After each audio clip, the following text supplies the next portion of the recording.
Zahrano Mamdanio naujausias fiasko – kreipimasis į federalinę vyriausybę, kad ši suimtų ministrą pirmininką Netanyahu, kai jis atvyks į Niujorką. Paklausykime, ką jis turi pasakyti.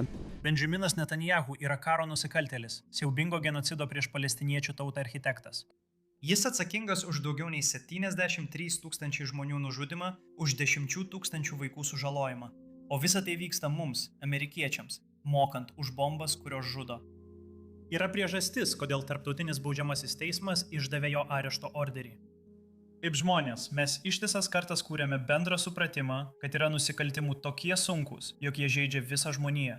Mano administracija išnagrinėjo visas galimas teisinės priemonės, kad nustatytų, ar Niujorko miestas galėtų įvykdyti Tarptautinio baudžiamojo teismo arešto orderį, jei Benjaminas Netanyahu atvyktų čia. Akivaizdu, kad mes neturime nepriklausomų teisinių įgaliojimų vykdyti šį orderį. Tačiau federalinė vyriausybė tokius įgaliojimus turi ir aš raginu ją prisijungti prie TBTM ir įvykdyti šį orderį. Taigi, sveikas Markai, šiandien prisijungiai prie manęs nuotoliniu būdu. Aš esu JNS TV Jeruzalėje, o tu esi nežinomoje vietoje kitur.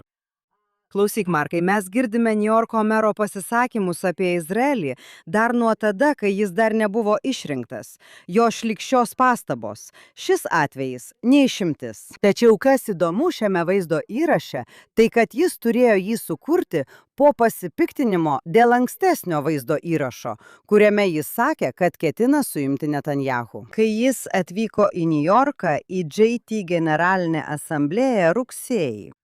Tai ką tu apie tai manai? Taigi, tai yra linksmybių politika, nesirūpinimas rimtumu ir antisemitizmas.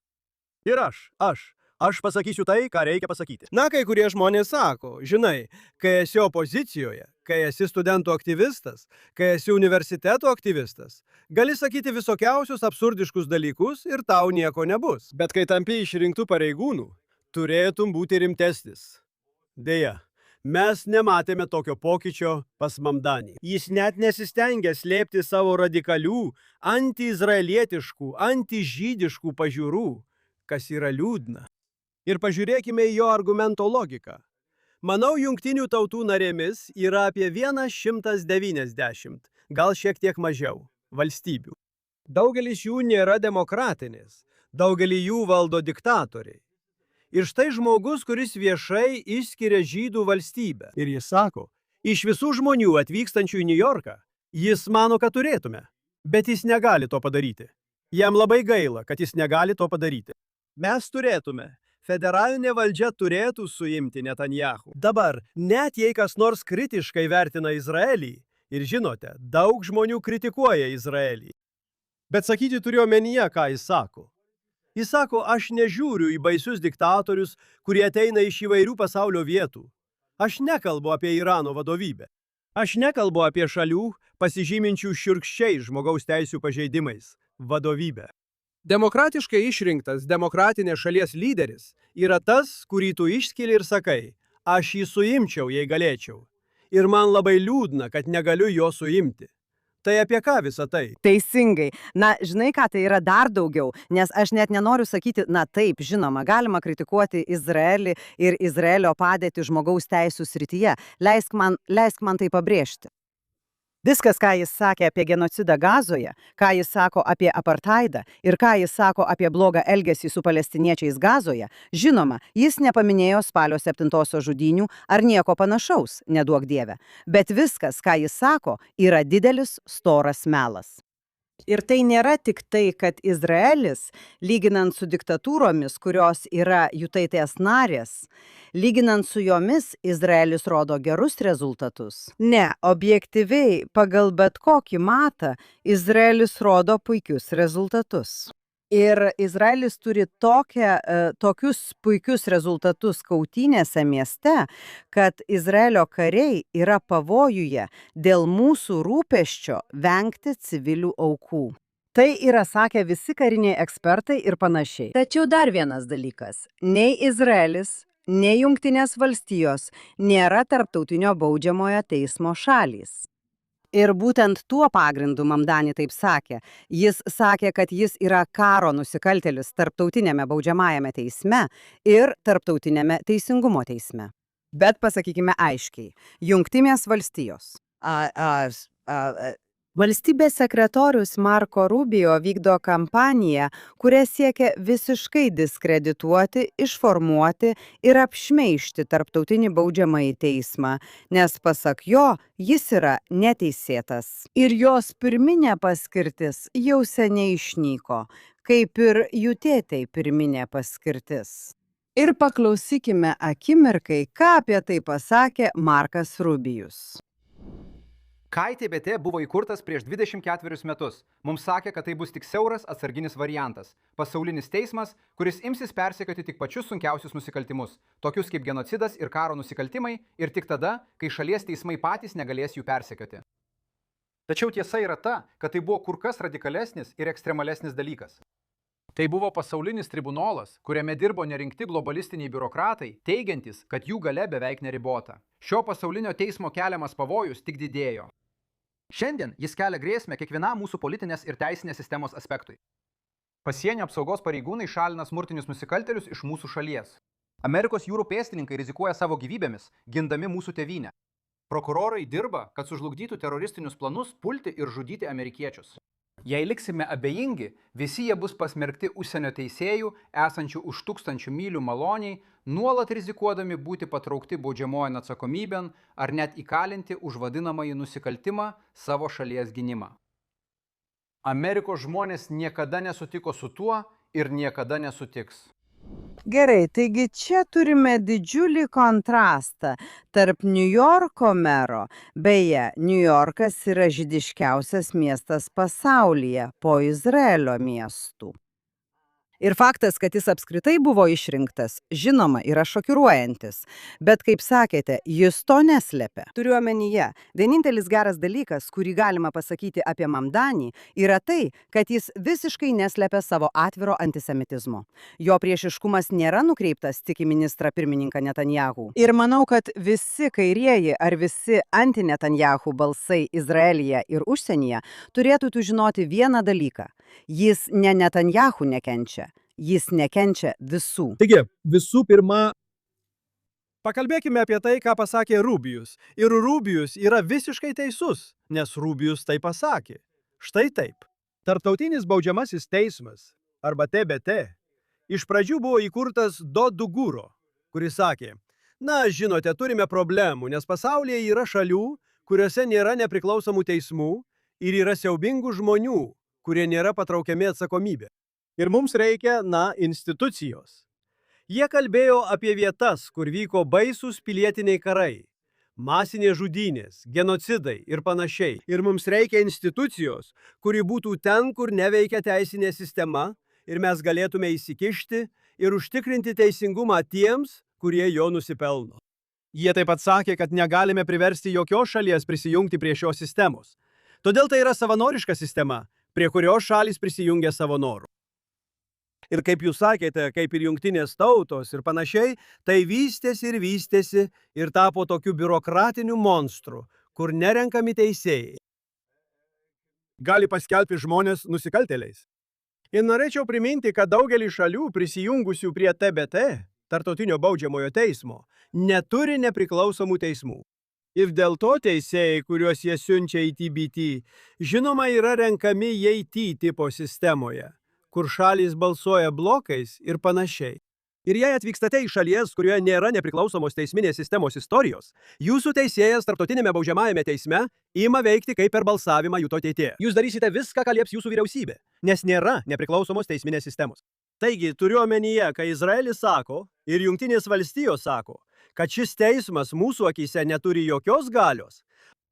Turiu omenyje, jis buvo sukurtas kitu tikslu, o dabar yra naudojamas prieš šalį, kuri turi itin nepriklausomą teisminę sistemą.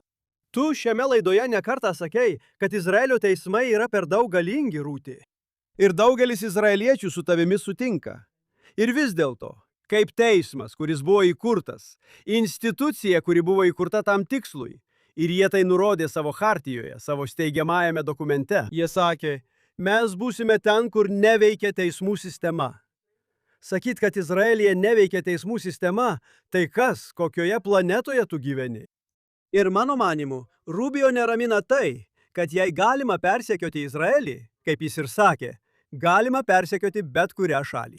Ir staiga Amerikos kariai, Amerikos diplomatai, Amerikos pilotai, kurie atakuoja ar atakavo branduolinius objektus Irane, staiga irgi taps karo nusikaltėliais. Ir jei jie nuvyks atostogų į Prancūziją, pavyzdžiui, aplankyti Eifelio bokštą, jie staiga bus suimti. Ir štai turime situaciją, kai ši tarptautinė institucija, kuri galbūt buvo sukurta dėl visų teisingų priežasčių, išsigimė į didžiulę problemą. Sakoma, kad demokratiškai išrinktas ministras pirmininkas, kuris siekia perrinkimo, turi atsiskaityti savo tautai ir būti perrinktas. Taip, šalyje, kurioje veikia griežtai nepriklausoma teisminė sistema, kuri jau ne kartą panaikino vyriausybės sprendimus. Kaip abu žinome ir esame aptarę, pats ministras pirmininkas Izraelyje yra kaltinamas ir teisiamas, nes, kaip teigiama, jis padarė nusikaltimų. Teigti, kad TBT, kuris visiškai neturi patirties šiais klausimais, tikrai ketina pateikti kaltinimus ministrui pirmininkui Netanyahu, yra tiesiog absurdiška. Ir dar vienas dalykas žinoma. Vyriausiasis prokuroras, kuris pateikė kaltinimus Netanyahu, žinoma turėjo atsistatydinti dėl įvairaus blogo elgesio, asmeninio elgesio, amoralaus elgesio iš jo pusės. Ir jis yra tas moralinis autoritetas, apie kurį kalba Mamdani. Teisingai. Beje, ne Izraelio vyriausiasis prokuroras. Tarptautinėme teisme. Teisingai. O jis buvo apkaltintas masiniu seksualiniu priekabiavimu arba seksualiniu išnaudojimu ir dėl to visiškai pažemintas. Gerai. Ne tai, kad šie dalykai yra susiję. Taip, jis turi blogą charakterį ir taip pat yra antisemitas.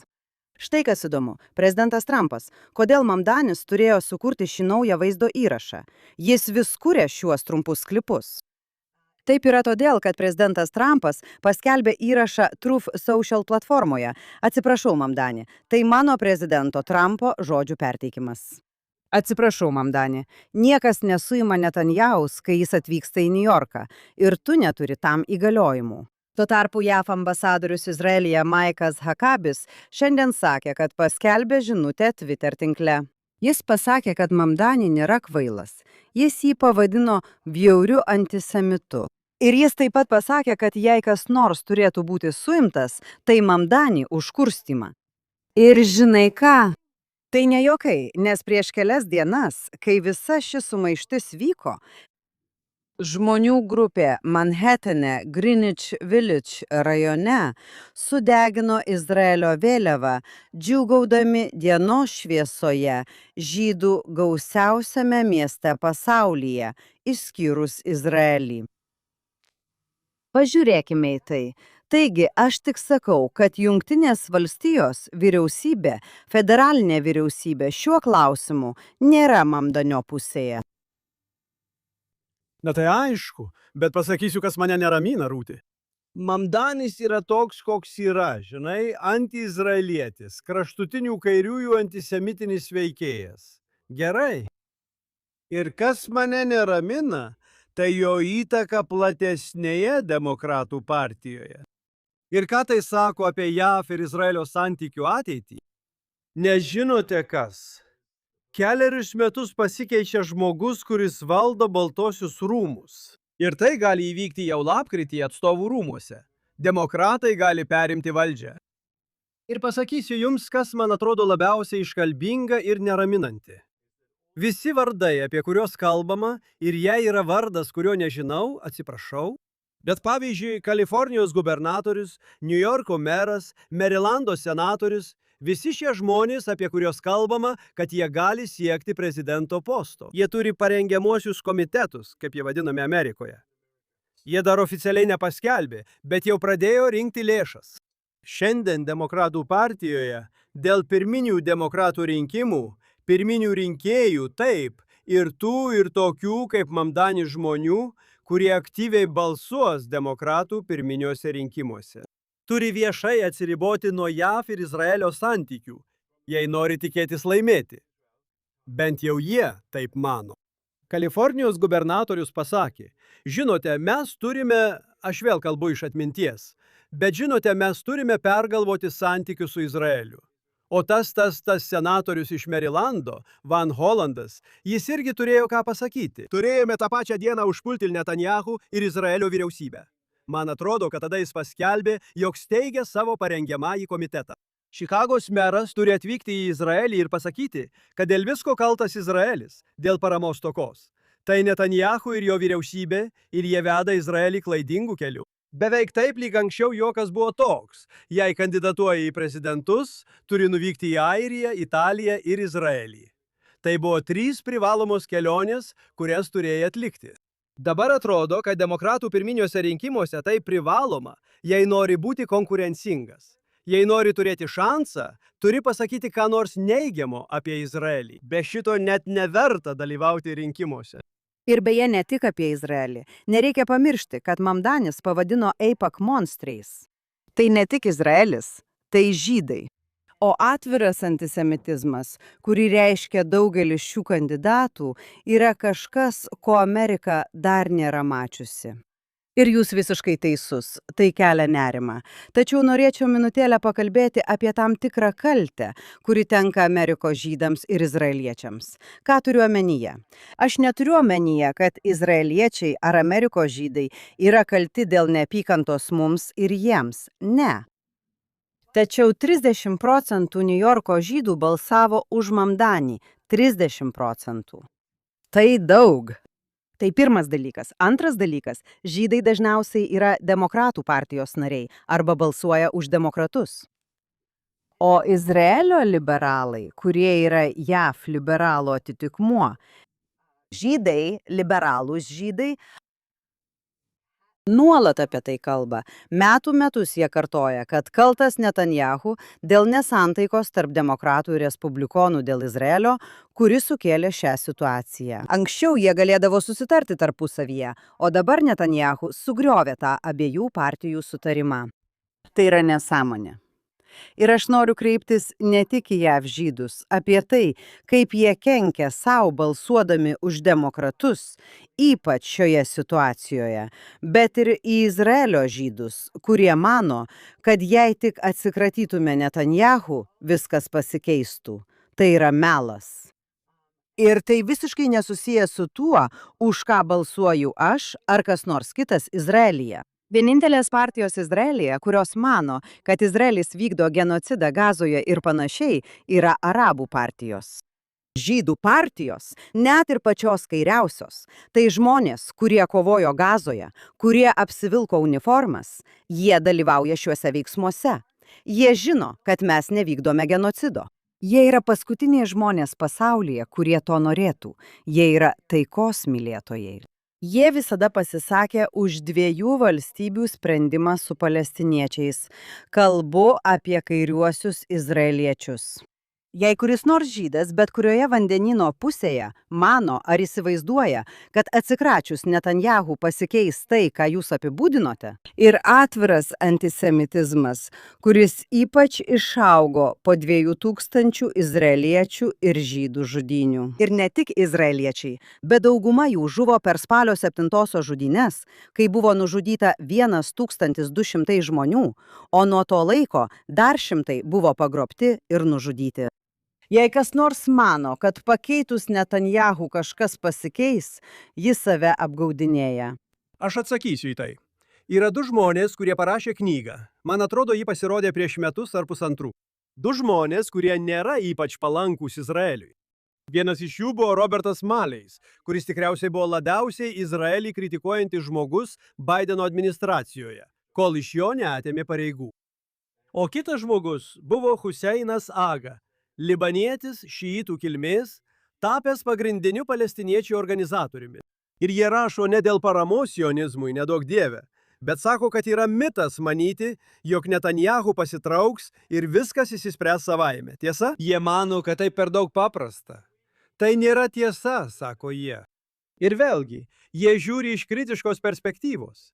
Visi tie žmonės, kurie mano, kad Netanyahu staiga dings ir viskas bus puiku, kad grįšime į tuos gerus senus laikus, tai yra mitas. Tai yra mitas. Taip sako ne tik Markas Regavas, bet ir Robertas Malis Malionas, Huseinas Aga. Bet noriu pasakyti svarbesnį dalyką. Aš buvau Izraelio ambasadorius Jungtinėje karalystėje, kai dar dirbau vyriausybei.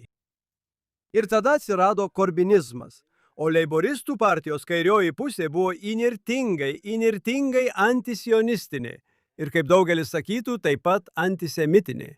Ir tai matote visoje Europoje.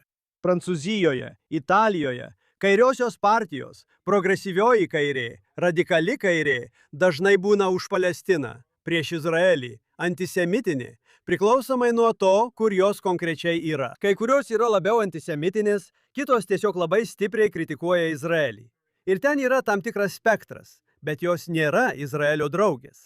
O Palestinos klausimas tapo pasaulinės kairės vėliava. Ir manyti, kad tai vyktų Kanadoje, Australijoje, Didžiojoje Britanijoje, Prancūzijoje ir Italijoje, bet nevyktų Amerikoje, kai tai yra pasaulinis reiškinys, yra juokinga. Turiu omenyje žmonės, kai jie kaltina Netanyahu, o Netanyahu galima, žinote, kaltinti dėl daugelio dalykų, bet kai jie kaltina Netanyahu, jie dažniausiai nurodo tą garsųjį 2015 metų kalbą, kai jis kalbėjo kongrese. Jį pakvietė respublikonų pirmininkas ir jis pasisakė prieš Obamos susitarimą su Iranu. Ir jis buvo apkaltintas politikuojant ir grėsme abiejų partijų santykiams ir panašiai. Tačiau Didžiojoje Britanijoje tokios kalbos niekada nebuvo. Australijoje tokios kalbos niekada nebuvo. Kanadoje tokios kalbos niekada nebuvo. Prancūzijoje tokios kalbos niekada nebuvo. Kitaip tariant, jėgos, ideologija, naujasis antiizraelizmas, antisemitizmas kairėje – tai pasaulinis reiškinys. Galvoti, kad tai dėl kažkokio konkretaus Netanyahu veiksmo, reikia savęs paklausti, kodėl tai vyksta visur. Ir kažkaip palestiniečių reikalas, taip, palestiniečių kova tapo šventuoju graliu radikaliosios kairės žmonėms. Bet prieš perduodamas tau mikrofoną, Ruthie, nepamirškime, kad tai ne tik radikalioji kairė.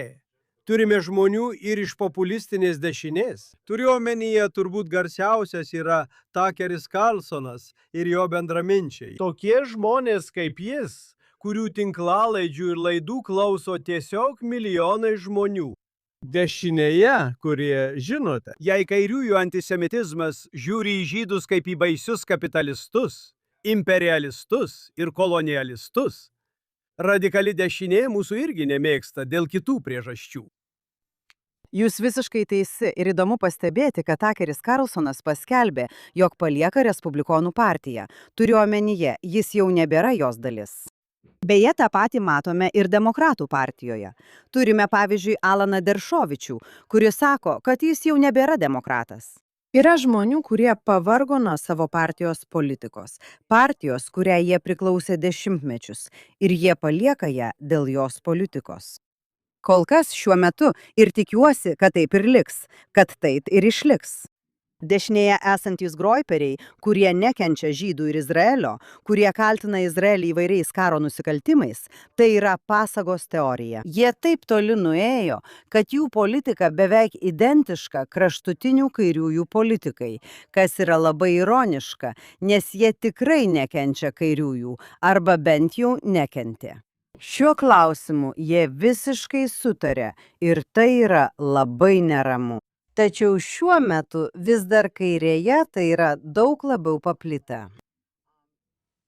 Taip, jų yra daug daugiau ir tu teisi sakydama, kodėl mes manėme, kad jei tai įvyko visoje Europoje, tai negalėtų nutikti Amerikoje. Buvo priežastis, kodėl taip galvojome. Amerika tradiciškai buvo, nereiškia, kad Amerikoje niekada nebuvo antisemitizmo. Ir nereiškia, kad Amerikoje niekada nebuvo rasizmo, bet Amerika visada stengiasi tai įveikti ir ištaisyti tas visuomenės blogybės, ir jai tai puikiai pavyko. Ir tai apima žydų įtraukimą į akademinę bendruomenę ir visas profesijas ir panašiai. Todėl Amerika ilgą laiką buvo svetingi namai žydams. Ir vėlgi ironiška, bet žydai dažnai patys prisideda prie to, kad į valdžią ateina žmonės, kurie jų nekenčia. Nežinau, kaip tai paaiškinti. Mes galėtume apie tai diskutuoti dienų dienas. Bet norėčiau pabrėžti, kad būtent žydai yra labiausiai atviri taikai visose srityse. Ir į absurdiškas idėjas, kraštutinių kairiųjų idėjas, apie viską, apie tapatinimąsi su aukomis, palestiniečiais, Hamas Gazoje. Na, leiskite dar kartą visiems priminti, kad spalio 7-ąją daugelis žmonių, kurie buvo nužudyti, išprievartauti, kuriems nukirto galvas, patyrė visus įmanomus siaubingus dalykus, buvo kankinami. Gazos pasienio bendruomenėse, pasienyje, kibucuose ir kitose bendruomenėse, kurios ribojasi su Gaza. Tai buvo žmonės, kurie visą savo gyvenimą norėjo padėti gaziečiams, vežė juos į ligonines.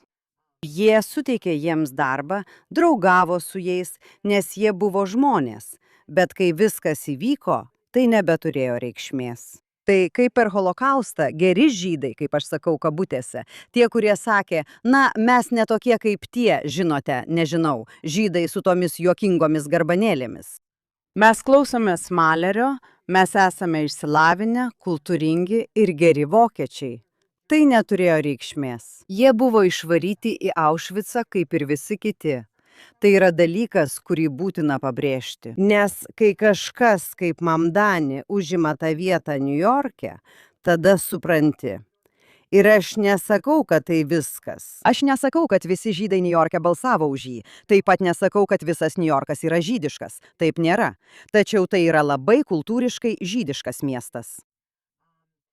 Akivaizdu, kad demografija keičiasi ir panašiai, bet tai vis tiek labai kultūriškai ir sociologiškai žydiškas miestas. Ir kai toks bjaurus žmogus vadovauja tam miestui, manau, kad žydai tikrai turi rimtai susimastyti.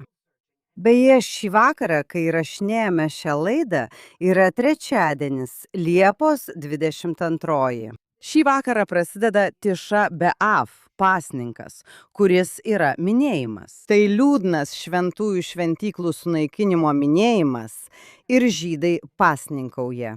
Ir žinia buvo tokia, kad nepagrįsta neapykanta tarp žydų, nepagrįsta neapykanta lėmė šį sunaikinimą ir mes turime iš to pasimokyti. Na, turiu kažką pasakyti. Ir žinau, kad tai prieštaringa, ypač tarp religingų žydų. Aš nelaikau savo neapykantos žydams, kurie palaiko ką nors, pavyzdžiui, Mamdanį, arba kurie nekenčia Izraelio, arba kurie dėl kiekvienos blogybės kaltina Netanjahu, nepagrįsta. Aš nelaikau savo neapykantos jiems be pagrindo. Manau, kad ji yra pagrįsta. Taigi taip, tiesa, žydai pykstasi tarpusavyje. Izraelyje spalio 27 dieną vyks Kneseto rinkimai, mūsų nacionaliniai rinkimai, savaitę prieš vidurio kadencijos rinkimus Amerikoje. Ir aš sakau, taip yra. Yra daug įtemptų emocijų. Bet aš nematau vienybės, žydų vienybės šiuose rinkimuose ar bet kuriuose kituose. Kai kalbama apie tos pagrindinius dalykus, apie klausimą, ar priimi savo priešo neapykantą tau ar ne.